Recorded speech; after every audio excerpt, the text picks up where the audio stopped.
ছোট লোকের মতো আমি পার্টিতে বসে খাবার খাবো? সুমনা, মেয়ে কি বললা? কেন কানে যায় নাই? যা শুনছো সেটাই বলছি। ও মা, তুমি যদি ওই পাটিতে বইয়া না খাইতে পারো, আমার ঘরে একটা চেয়ার আছে, অবশ্য পাওটা একটু ভাঙ্গা, তবে তুমি বইসা খাইতে পারবা, অসুবিধা হইব না। স্যার ডাইনা দেই।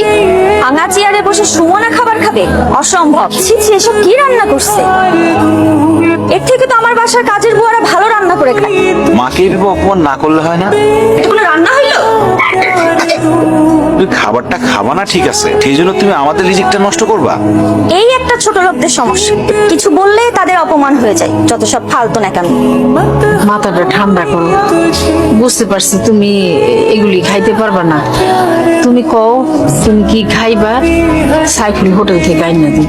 ভাবি, মা তো ঠিকই বলছে, তুমি বড়লোক মানুষ, তোমার এইসব খাবার পছন্দ নাই হইতে পারে। তুমি কি খাবা বলো?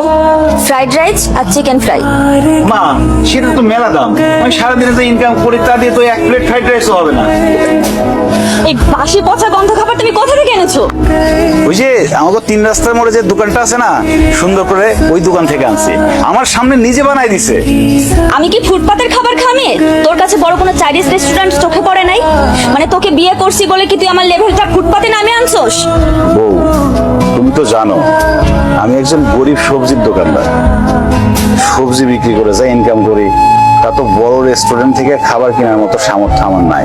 হারাম চাদা, তাই বলে কি তুই আমাকে ফুটপাত থেকে খাবার এনে খাওয়াবি? ধর, তোর খাবার তুই খা। তুই এরকম কষ্ট করে কতদিন পার করবি? তোরা তো বউ সম্মানও দেন। আর যা মনে হইতেছে বউরে দেখে মনে হয় না বউ সংসার করে। তুই মনে হয় তোর তালা কিনতে চাই। এখানে বালিশের পরিবর্তে ইটকে? আমি রাখছি যাতে তোমার মাথা থেকে রক্ত বের হয়।